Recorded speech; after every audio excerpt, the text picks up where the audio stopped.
மரியம் என்ற இந்த நாவலோடு ஒத்துப்போகக்கூடிய ஒரு விஷயத்தை தான் நான் இன்றைக்கி இங்கே பேசிக்கிட்டு இருக்கேன் அப்படின்னு நான் நினைக்கிறேன். பர்சனலாக எனக்கு நேர்ந்ததை கூட நான் சொல்லலாம்னு நினைக்கிறேன். இந்த இடத்துல ஒரு மெயின் ஸ்ட்ரீம் ஊடகத்தில் பணியாற்றி கொண்டிருக்கக்கூடிய அந்த வேலை, கந்தசஷ்டி கவசம் தொடர்பான இந்த பிரச்சனை ஒரு பக்கம் நடந்துக்கிட்டு இருக்கு. திடீர்னு என்னுடைய நண்பர் ஒருவர் என்னுடைய ஃபோனில் கால் பண்ணி, கொஞ்சம் போய் இந்த பர்டிகுலர் ஃபேஸ்புக் பக்கத்தை போய் உடனே பாரு அப்படின்னு சொல்லி சொன்னார். ஃபேஸ்புக்கோ ட்விட்டர் பக்கமோ எனக்கு ஞாபகம் இல்லை. உள்ளே போய் பார்த்தா என்னுடைய ஃபோட்டோ, நல்லா இதை விட நல்லா பெரிய தாடிலாம் வச்சுருந்தேன், என்னுடைய ஃபோட்டோவை போட்டுட்டு கந்தசஷ்டி கவசத்தை பற்றி அவ்வளவு மோசமாக பேசிய நபர் இவர்தான். இவர் பெயர் ஹசீஃப் முஹம்மத். இவர் இந்த நிறுவனத்தில் பணியாற்றி வருகிறார். யார் இதற்கு முன்னர் இது மாதிரியான தவறான தகவல்களை பரப்பிக்கிட்டு இருந்தாங்களோ அதே நபர் இந்த தகவலையும் போடுறார். அதற்கு பிறகு பல்வேறு விஷயங்கள் நடந்து முடிந்து அப்புறம் அந்த அலுவலகத்தை விட்டு நானே வெளியேறக்கூடிய ஒரு சூழல் ஏற்பட்டுச்சு. அதற்கு மற்றபடி காவல்துறைக்கு போனால் விசாரணை எப்படி நடக்கும் அப்படின்றத எல்லாருக்கும் சொல்லி தெரிய வேண்டிய தேவையில்லை. அந்த எல்லாத்துக்கும் உட்படுத்துகிறாங்க. நீங்கள் யார்? அவங்க கேட்ட கேள்வியெல்லாம் இன்னும் ஞாபகம் இருக்குது. நீங்கள் பெரியார் திடலுக்கு போவீங்களா? நான் ஒரு பத்திரிகையாளர். பெரியார் திடலுக்கு ஆமாம், வேலை நிமித்தமாக போவேன், போகிறதெல்லாம் இருக்குது. அப்புறம் அங்கே போவீங்களா, இங்கே போவீங்களா, அவரை தெரியுமா, இவரை தெரியுமா? ஒரு நாள் முழுவதும் நடந்த விசாரணை. அந்த இடத்துல நான் சொன்ன ஒரே ஒரு விஷயம், எனக்கு எதிராக ஒரு பொய்யான தகவலை பரப்பியிருக்கிறார்கள் காவல்துறை. உங்களுக்கே நல்லா தெரியும் எழுதப்பட்ட நபர் யார் அப்படின்றத நீங்களே பிடிச்சி வச்சுருக்கீங்க. அதற்கு முன்னாடி என்னை கூப்பிட்டு நீங்கள் விசாரணை நடத்த வேண்டிய தேவையே இல்லையே. நான் இந்த இடத்துல ஒரு புகார் அளிக்கிறேன், அந்த புகார் மேலே நடவடிக்கை எடுங்க.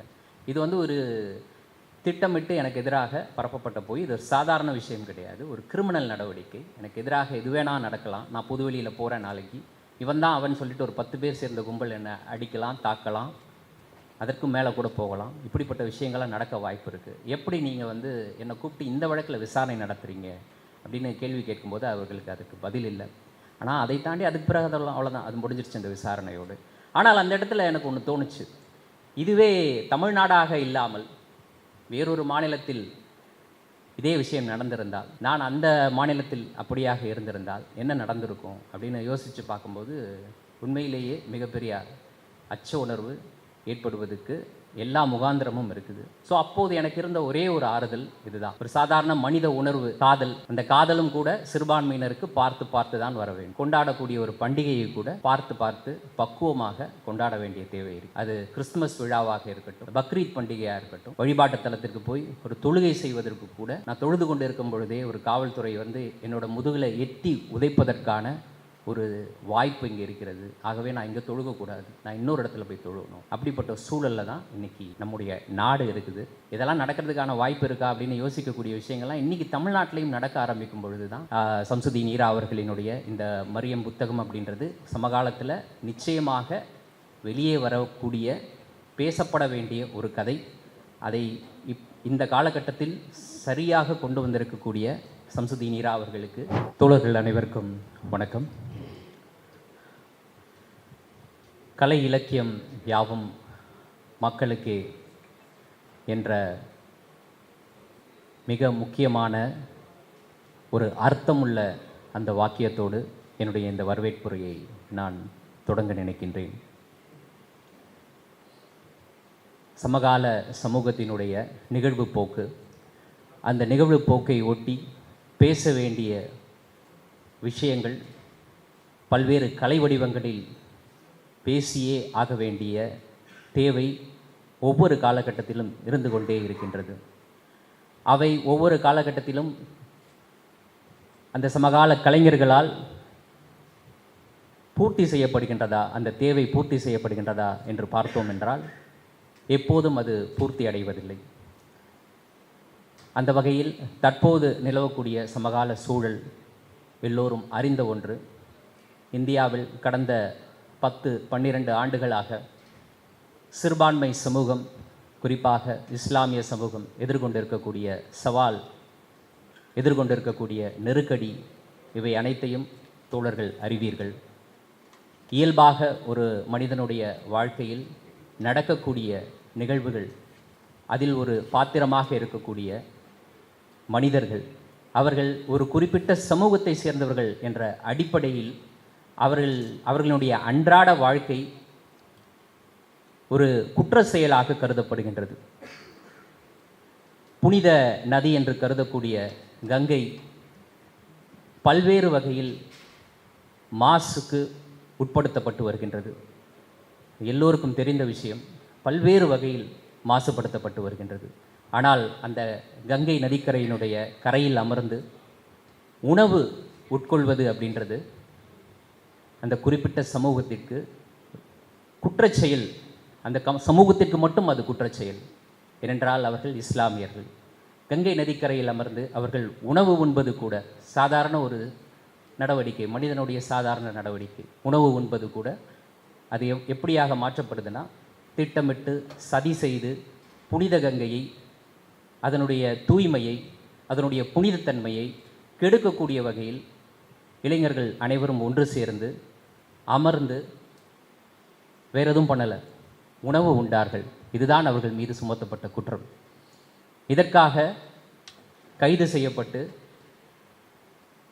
பிணை மறுக்கப்பட்டு பிறகு அடுத்தடுத்த நீதிமன்றங்களை நாடி இறுதியாக 6 மாதம் கழித்து அவர்களுக்கு பிணை வழங்கப்படுகிறது.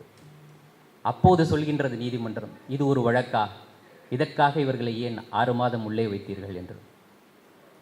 6 மாதம் கழித்து அதற்கு பிறகு ஞானோதயம் பிறந்து அந்த நீதிமன்றம் சொல்கின்றது, இது ஒரு வழக்கா, இதற்காகவா இவர்களை இத்தனை மாதம் சிறையில் வைத்தீர்கள். ஆனால் மற்றொரு பிரிவினருக்கு மிக கொடூரமாக குற்றம் என்று வரையறுக்கப்பட்டிருக்கக்கூடிய விஷயங்கள் எல்லாம் மிக சாதாரண குற்றமாக மாற்றப்படுகின்றது. கும்பலாக சேர்ந்து ஒரு நபரை அவர் சாதாரணமாக, நான் ஏற்கனவே சொன்னது போல, அவர் சாதாரணமாக ஒரு வீட்டிற்குள் அமர்ந்து அவர் உண்ணக்கூடிய உணவு என்னுடைய உணர்வை பாதித்து விட்டது அப்படின்னு ஒரு 5 பேர் அவர் வீட்டுக்குள் புகுந்து அவரை அடித்து வெளியே இழுத்து வந்து கும்பலாக ஒரு தாக்குதல் நடத்தினாலும் கூட அந்த தாக்குதல், அந்த செயல் ஒரு சாதாரண நிகழ்வாக பார்க்கப்படுகின்றது. இதுதான் சமகால ஒரு யதார்த்தமாக இருக்கின்றது. இந்த யதார்த்தத்திற்கு இடையில்தான் நாமும் பயணித்து கொண்டு இருக்கின்றோம், வாழ்ந்து கொண்டு இருக்கின்றோம், அன்றாட வேலைகளை செய்து கொண்டு இருக்கின்றோம். இவற்றோடு நாமாக இயங்கிக் கொண்டிருக்கின்றோம். இப்படிப்பட்ட ஒரு சமகால நிகழ்வை பற்றி இன்றைக்கி நம்ம பேச இருக்கிறோம் அப்படின்னு இங்கே வந்து அமர்ந்திருக்கும் பொழுது வழக்கறிஞர்கள் சிலரை பார்க்க முடிஞ்சுது. அவங்க சொல்லக்கூடிய கதையை கேட்கும்போது இன்னும் ஒரு மன அழுத்தத்தோடு தான் நான் இங்கே நின்று பேசிக்கிட்டு இருக்கேன். கருப்பு சட்டம் என்று அழைக்கப்படக்கூடிய UAPA, இந்த சட்டத்தின் மூலமாக சமகாலத்தில், இப்போது சமீப காலத்தில் வேற எங்கேயும் கிடையாது, உத்தரப்பிரதேசம், மகாராஷ்டிரா, மத்திய பிரதேசம், குஜராத்லாம் கிடையாது, தமிழ்நாட்டை பொறுத்தவரை UAPAவில் இன்னைக்கு அதிகமாக வழக்கு பதிவு செய்யப்பட்ட நபர்களாக யார் இருக்கின்றார்கள் என்று பார்த்தால் இஸ்லாமிய சமூகத்தைச் சேர்ந்தவர்களாக இருக்கிறார்கள். வழக்கறிஞர் சொல்லும்போது எனக்கு உண்மையிலே உள்ளோட ஒரு சின்ன ஒரு பயம் கூட வந்தது. சாதாரணமாக புத்தகம் எழுதிய குற்றத்திற்காக இந்த புத்தகத்தோடைய தலைப்புகளெல்லாம் இன்றைக்கி காமிச்சார். பார்க்கும் பொழுது இது என்ன, தொழுகை எப்படி நடத்துவது, சமூகத்தில் எப்படி தூய்மையாக வாழ்வது, இதெல்லாம் அந்த தலைப்பு, எக்ஸாக்டாக அந்த தலைப்பு தெரியல, பட் அந்த தலைப்பினுடைய அர்த்தத்தை சொல்கிறேன். எப்படி தொழுகை நடத்துவது, எப்படி தூய்மையான வாழ்க்கையை நடத்துவது, சமூகத்திற்கு பயனுள்ள ஒரு வாழ்க்கையை வாழ்வது, இதையெல்லாம் தலைப்பாக கொண்ட புத்தகத்தை எழுதிய அந்த நபர் மீது UAPA சட்டத்தின் அடிப்படையில் வழக்கு பதிவு செய்யப்பட்டு அவர் சிறையிலிருந்து அதற்கு பிறகு பிணையில் வெளியே வந்து அதற்கு பிறகு அந்த வழக்கை எதிர்கொண்டிருக்கின்றார் அப்படின்ற அந்த செய்தியை கேட்கும்போது உண்மையிலே இந்த ஒரு நமக்கே அறியாமல் ஒரு அச்சம் வரும்ல. என்னதான் மிகப்பெரிய தைரியசாலியாக இருந்தாலும், என்னதான் மிகப்பெரிய சமூகத்தில் ஒரு உயர் பொறுப்புள்ள இருந்தாலும், இல்லை சமூகத்தை பற்றியான புரிதலோடு இருந்தாலும், ஒரு நம்மை சுற்றி நமக்கு பாதுகாப்பாக இத்தனை பேர் இருக்கிறார்கள் என்ற ஒரு உறுதியோடு இருந்தாலும், அதையும் தாண்டி ஒரு அச்ச உணர்வு. உண்மையில் நான் சும்மா ஒரு இந்த மேடையில் ஏறிட்டேன், உங்களெல்லாம் என்னுடைய பேச்சின் மூலமாக கவர வேண்டும் அப்படின்றதுக்காக நான் இந்த பதத்தை பயன்படுத்தலை. உண்மையிலே அந்த இடத்துல உட்காந்துட்டு எனக்கிட்ட ஒரு சின்ன ஒரு அச்ச உணர்வு எனக்கு ஏற்பட்டுச்சு. இப்படி ஒன்று நடந்துக்கிட்டு இருக்குன்னு.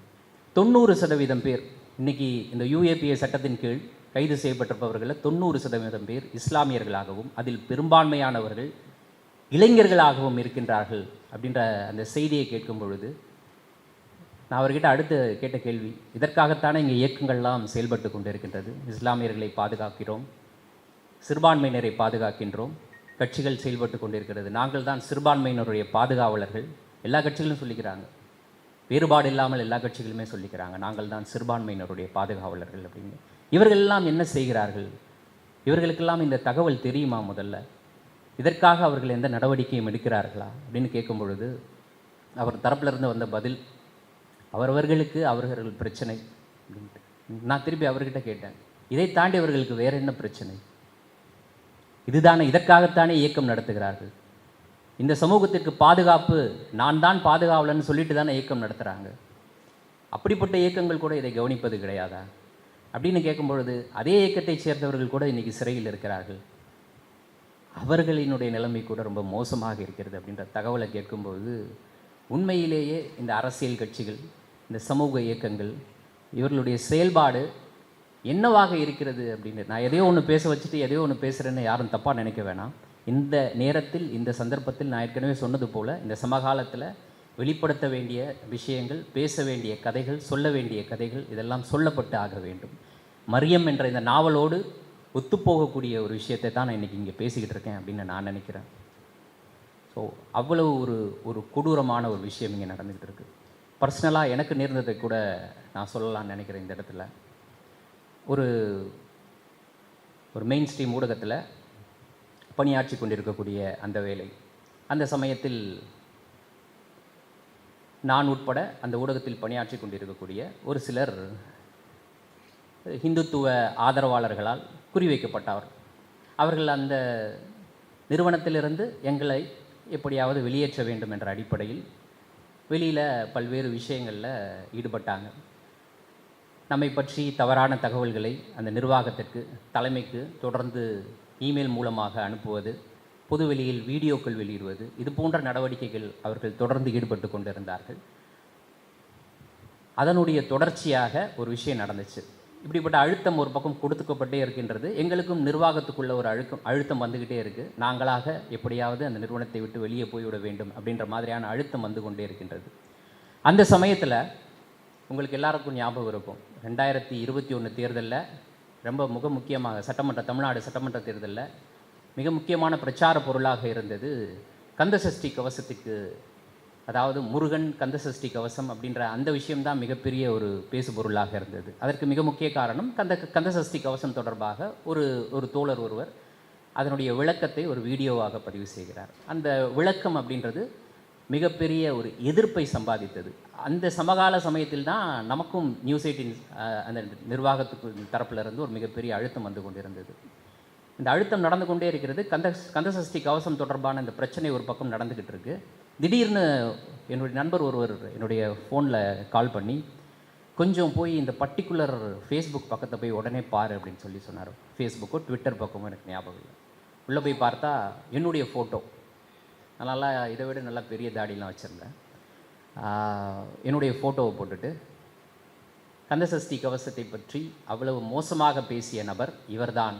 இவர் பெயர் ஹசீஃப் முஹம்மத். இவர் இந்த நிறுவனத்தில் பணியாற்றி வருகிறார். யார் இதற்கு முன்னர் இது மாதிரியான தவறான தகவல்களை பரப்பிக்கிட்டு இருந்தாங்களோ அதே நபர் இந்த தகவலையும் போடுறார்.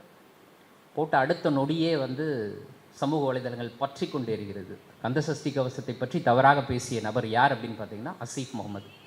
எனக்கும் அந்த கந்தசஷ்டி கவசத்தை பற்றி தவறாக பேசிய நபருக்கும், இல்லைனா அதை பற்றியான கருத்தை சொன்ன நபருக்கும் எந்த வகையிலும் தொடர்பு கிடையவே கிடையாது. அவர்கிட்ட நான் பார்த்தது கிடையாது, அவரை பேசினது கிடையாது, எதுவுமே கிடையாது.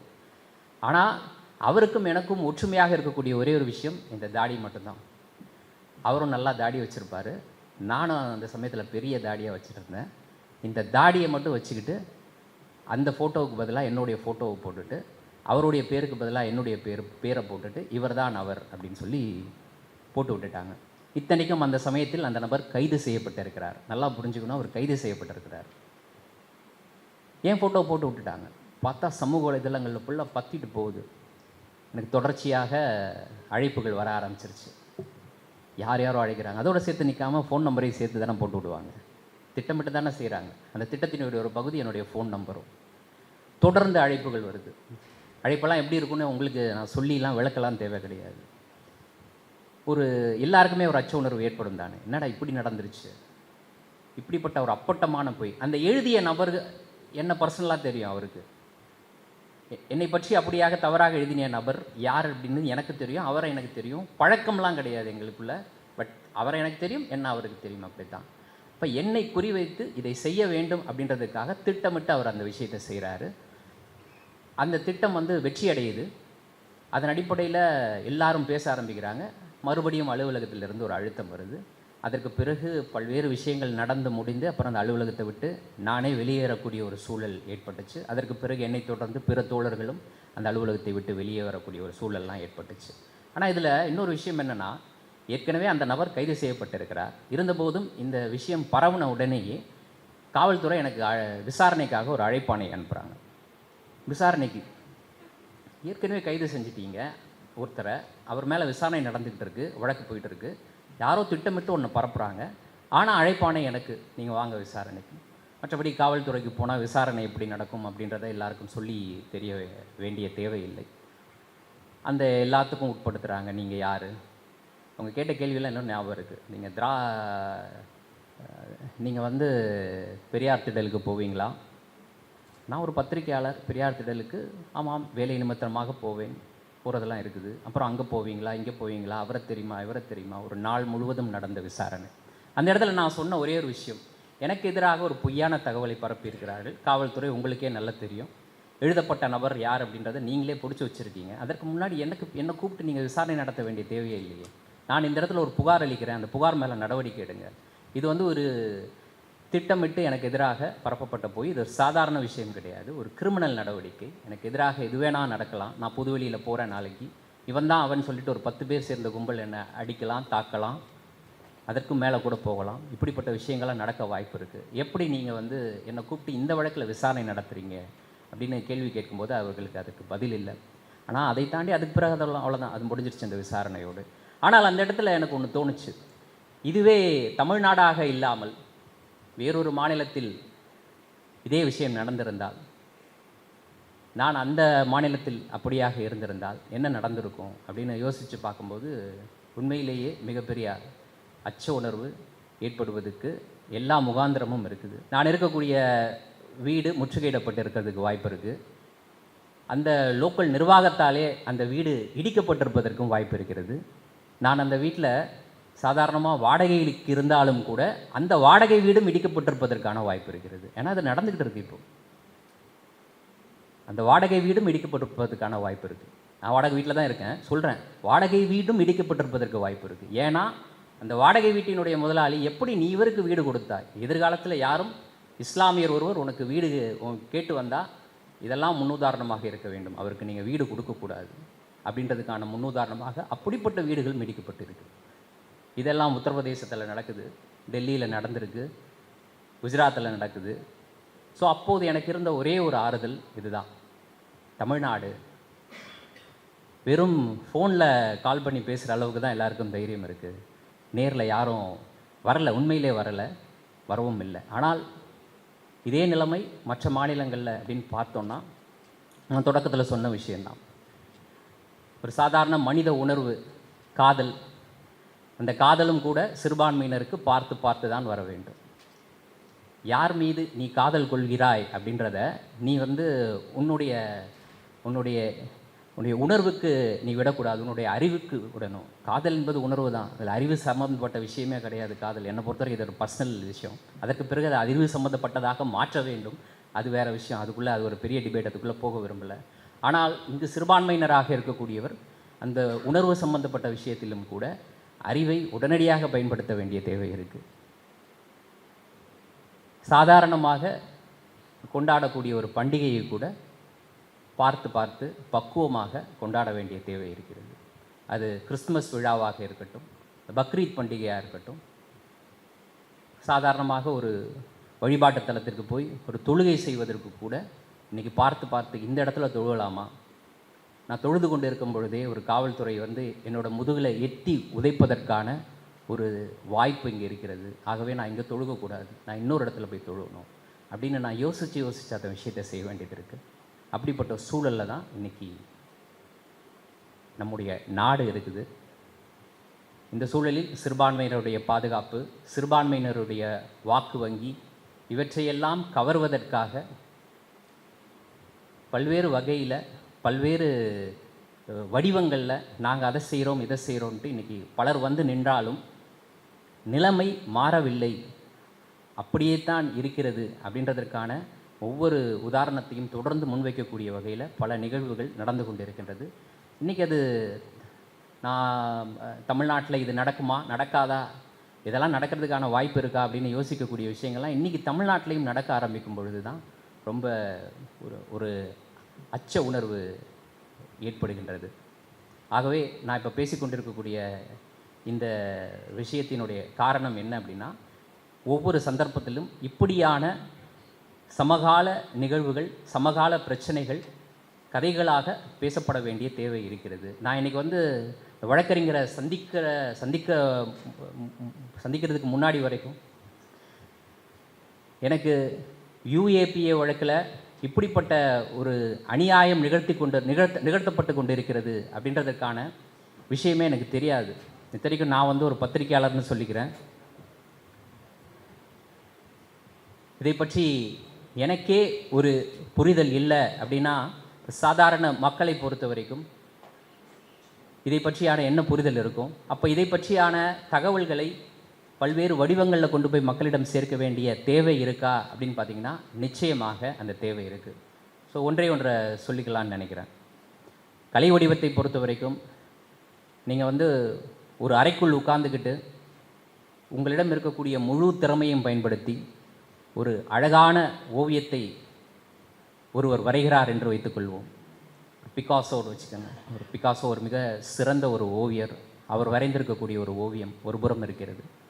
மிகப்பெரிய மக்கள் திரள் போராட்டம், சமூக அழுத்தத்தின் காரணமாக நடைபெறக்கூடிய ஒரு போராட்டம். அந்த மக்கள் திரளுக்கு நடுவே அந்த போராட்டத்தை ஊக்கப்படுத்தக்கூடிய வகையில் ஒரே ஒரு கரித்துண்டை கொண்டு அந்த போராட்டத்தினுடைய நியாயத்தை விளக்கக்கூடிய வகையில் ஒரு சுவர் ஓவியம் வரையப்படுகிறது. இந்த 2 பேருமே கலைஞர்கள் தான். இதில் எந்த கலை சிறந்த கலை அப்படின்னு பார்க்கும்போது, அந்த கரித்துண்டில் வரையப்பட்ட அந்த போராட்ட களத்தினுடைய மத்தியில் வரையப்பட்ட அந்த ஓவியம்தான் உண்மையிலேயே சிறந்த கலை வடிவம். அப்படியாகத்தான் அதை பார்க்க வேண்டும். ஸோ அந்த வகையில் தோழர் சம்சுதீன் ஈரா அவர்கள் எழுதியிருக்கக்கூடிய இந்த புத்தகம் என்பது சமகாலத்தில் நான் சுட்டிக்காட்டியிருக்கக்கூடிய இன்னும் பல்வேறு நிகழ்வுகள் இருக்குது. ஒரு பெரிய லிஸ்ட்டு. தொடக்கத்தில் சொன்னாங்க, சில சிறப்பு விருந்தினர்கள் வருவதற்கு தாமதமாகவும் கொஞ்சம் பேசுங்க அப்படின்னு சொன்னாங்க. சிறப்பு விருந்தினர்கள் எல்லாரும் வந்துட்டாங்க. அதனால் என்னுடைய உரையை முடிக்க வேண்டிய ஒரு நிலைக்கு நான் வந்துட்டேன். எல்லாரும் பேச வேண்டிய தேவை இருக்கிறது. ஆகவே எனக்கு வழங்கப்பட்டது வரவேற்புரை என்ற அடிப்படையில் இங்கு வருகை தந்திருக்கக்கூடிய சம்சுதீன் ஈரா அவர்களினுடைய இந்த மரியம் புத்தகம் அப்படின்றது சமகாலத்தில் நிச்சயமாக வெளியே வரக்கூடிய பேசப்பட வேண்டிய ஒரு கதை. அதை இந்த காலகட்டத்தில் சரியாக கொண்டு வந்திருக்கக்கூடிய சம்சுதீன் ஈரா அவர்களுக்கு நான் சார்ந்த நிறுவனமான அரண்சை சார்பாக என்னுடைய வாழ்த்துக்களை தெரிவித்துக் கொள்கிறேன். இந்த புத்தகம் வெற்றியடைய வேண்டும். இந்த புத்தகம் குறித்து தங்களுடைய கருத்துக்களை பகிர்ந்து கொள்வதற்கும் வாழ்த்துக்களை பகிர்ந்து கொள்வதற்கும் வருகை தந்திருக்கக்கூடிய எஸ்டிபிஐ கட்சியினுடைய மாநில தலைவர் தோழர் நெல்லை முபாரக் அவர்களுக்கும், அதே போல் மக்கள் இயக்குனர் திரு ராஜ் முருகன் அவர்களையும் மற்றும் தோழர் மணிமாறன் மற்றும் தோழர் ரௌத்ரா அவர்களையும் வருக என்று வரவேற்று இந்த புத்தகம் வெற்றியடைய வேண்டும் என்ற என்னுடைய வாழ்த்துக்களை தெரிவித்துக் கொண்டு விடைபெறுகிறேன். நன்றி, வணக்கம்.